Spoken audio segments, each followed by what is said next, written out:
Introducción a las buenas prácticas clínicas. Las buenas prácticas clínicas surgieron para unificar criterios sobre diferentes temas relativos a las pautas a través de las cuales los estudios clínicos puedan ser desarrollados y se definen como la norma internacional que asegura la calidad científica y ética dirigida al diseño, realización, registro, monitoreo, análisis y reporte de informes de estudios en los que participan seres humanos, asegurando la fidelidad y precisión de los datos, respetando los derechos, la integridad, confidencialidad y el bienestar de los participantes. Desde antes del año 1900, en 1845, el ginecólogo Sims, creador del espéculo, estableció un hospital privado para mujeres en Alabama y realizó múltiples cirugías experimentales con esclavas negras sin anestesia. En 1906, la Universidad de Harvard infectó 24 presos para investigar los efectos del cólera. En 1913, los médicos experimentaron una nueva vacuna en 15 niños de un hogar infantil en Filadelfia, varios de los cuales perdieron la vista. Durante la Segunda Guerra Sino-Japonesa y la Segunda Guerra Mundial, el Escuadrón 731 del Ejército Imperial Japonés investigó con prisioneros contagiándolos de sífilis y gonorrea para estudiar los efectos de las mismas al no ser tratadas. En 1932 había comenzado el experimento Tuskegee, que llevó a la muerte de numerosos pacientes de sífilis. Además, como consecuencia del estudio, 9 niños nacieron con sífilis congénita. Entre 1941 y 1944, los médicos alemanes infectaron deliberadamente a prisioneros de los campos de concentración con enfermedades contagiosas y así experimentaron distintos tipos de esterilización sin anestesia y realizaron el seguimiento de los efectos de la inanición.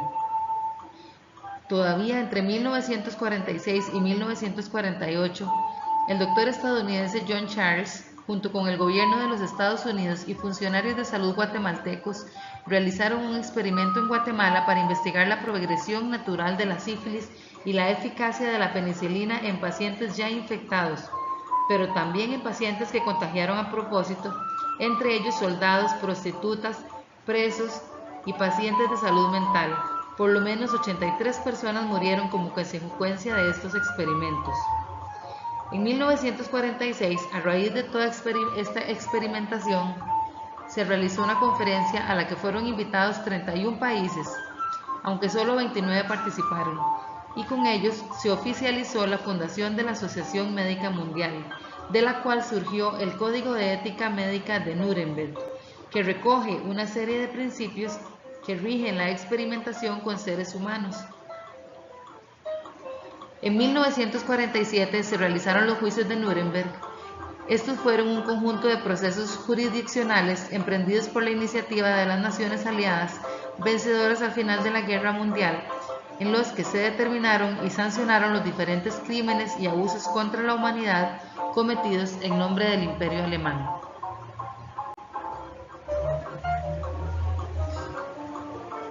En abril de 1947, el doctor Leo Alexander sometió a consideración del Consejo para los Crímenes de Guerra 6 puntos que definían la investigación médica legítima.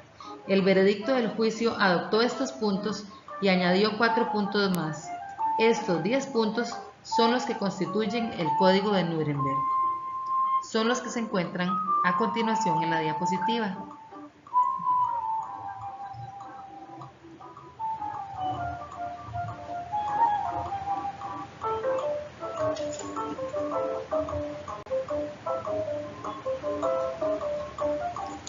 Posteriormente, a pesar del Código de Nuremberg, a finales de la década del 50, en Europa, Australia, Japón y varios países africanos se comercializó el medicamento llamado talidomida como un sedante y calmante de las náuseas durante los 3 primeros meses del embarazo.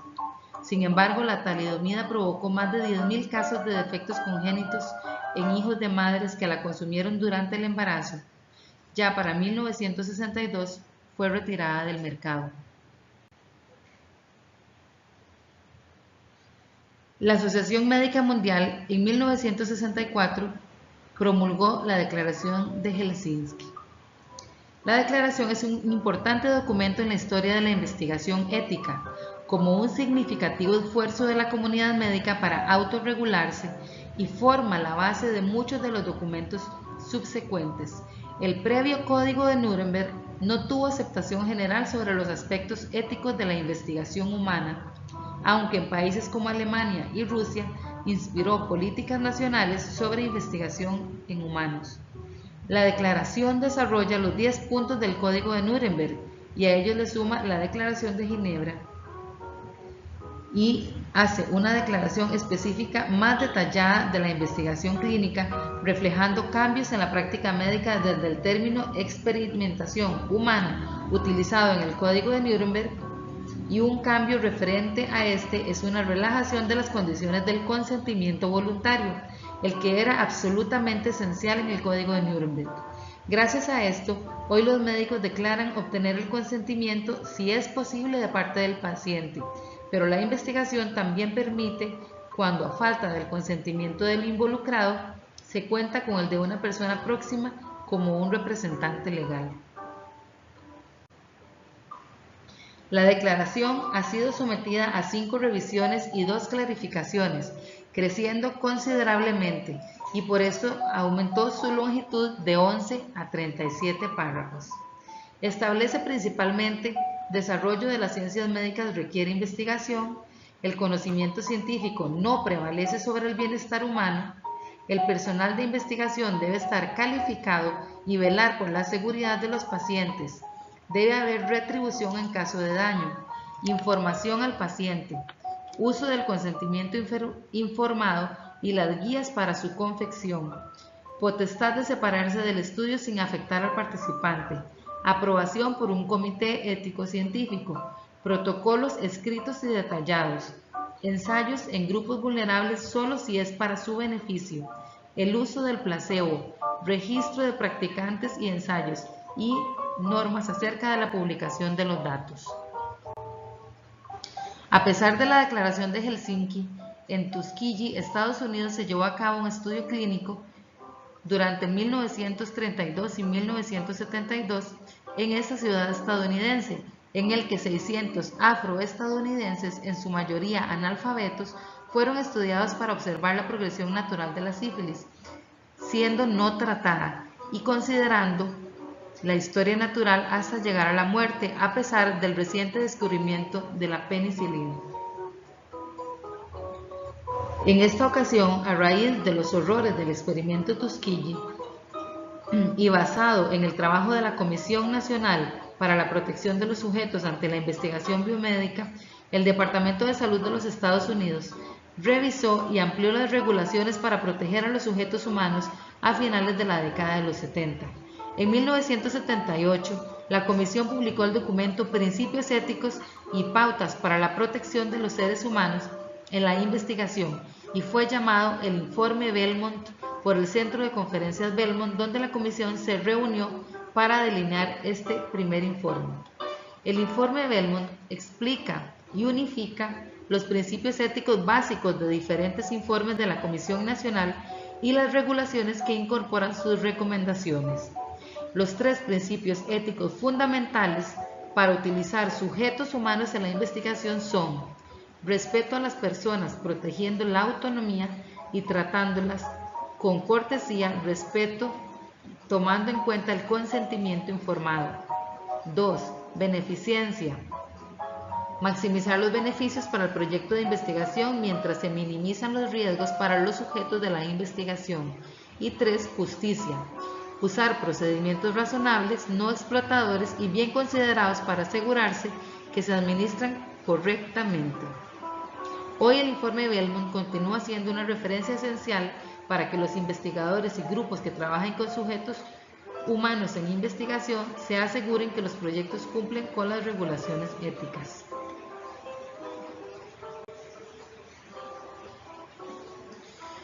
Ya para 1982 se crea la CIOMS, que es la organización fundada por la Organización Mundial de la Salud y la UNESCO, la que postula pautas y normas que se requieren para implementar Helsinki. En 1992 incluye modificaciones para reportar eventos adversos serios. Este hecho llevó a diferentes regiones a armonizar normas de buenas prácticas en investigación clínica.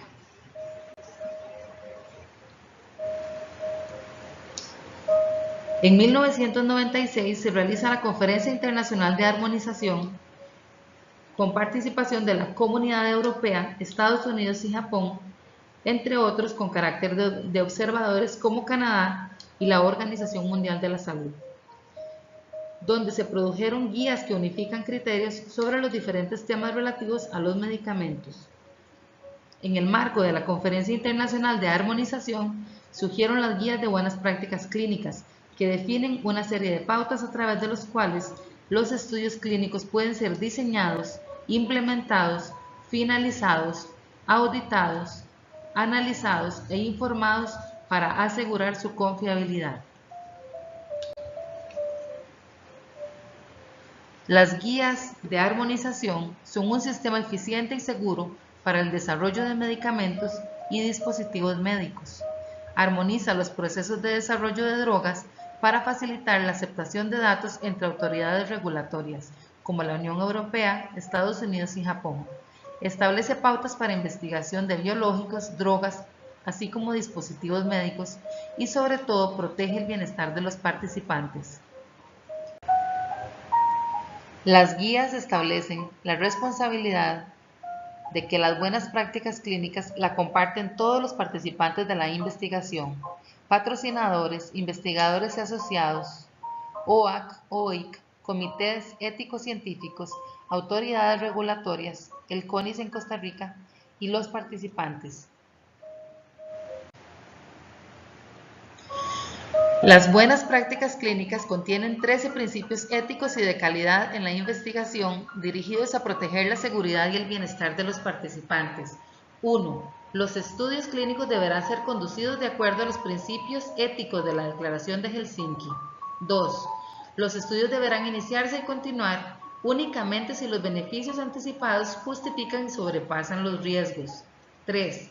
Los derechos, seguridad y bienestar de los participantes deben prevalecer sobre los intereses de la ciencia y la sociedad. 4. La información clínica y no clínica disponibles sobre un producto de investigación debe ser adecuada para respaldar la investigación. 5. Los estudios clínicos deben ser científicamente sólidos y descritos en un protocolo claro y detallado. 6. Los estudios deberán ser conducidos en cumplimiento con el protocolo, el cual ha recibido la aprobación del Comité Ético Científico. 7. El cuidado médico de los participantes siempre debe ser responsabilidad de un médico calificado o el profesional de salud que corresponda. 8. Los involucrados en un ensayo clínico deben estar calificados en cuanto a educación, entrenamiento y experiencia. 9. El consentimiento informado debe ser otorgado libremente por cada participante antes de su participación en el estudio. 10. Toda la información generada por la investigación debe ser registrada y almacenada de manera que permita su reporte, interpretación y validación. 11. La confidencialidad de los registros que identifiquen a los participantes debe ser resguardada. 12. Los productos de investigación deben ser fabricados, manejados y almacenados de acuerdo con las buenas prácticas de manufactura. 13. Deberán implementarse controles que aseguren la calidad de cada aspecto de la investigación. En las buenas prácticas clínicas también se establecen estándares de diseño, un protocolo escrito, brochure del investigador, solidez científica, recursos adecuados para su desarrollo, aleatorización y ciegos. Estándares de conducta, que se refiere a la aprobación del Comité Ético Científico, conformidad con el protocolo, entregar el consentimiento informado antes de iniciar el estudio, confidencialidad de los datos, manejo de los eventos adversos, responsabilidad del producto, capacitación y entrenamiento. Así también incluye estándares de registro como completar las hojas de registro de datos, manejo y seguridad de datos, requisitos de auditoría, responsabilidad del producto y manejo adecuado de los archivos y documentos. Por último, incluye los estándares de reporte, como el reportar al Comité Ético Científico, patrocinador, autoridades regulatorias y otros investigadores todo lo relacionado a los eventos adversos, revisiones internas, reportes de progreso, reportes de auditoría y reportes de finalización de los estudios. Muchas gracias por su atención.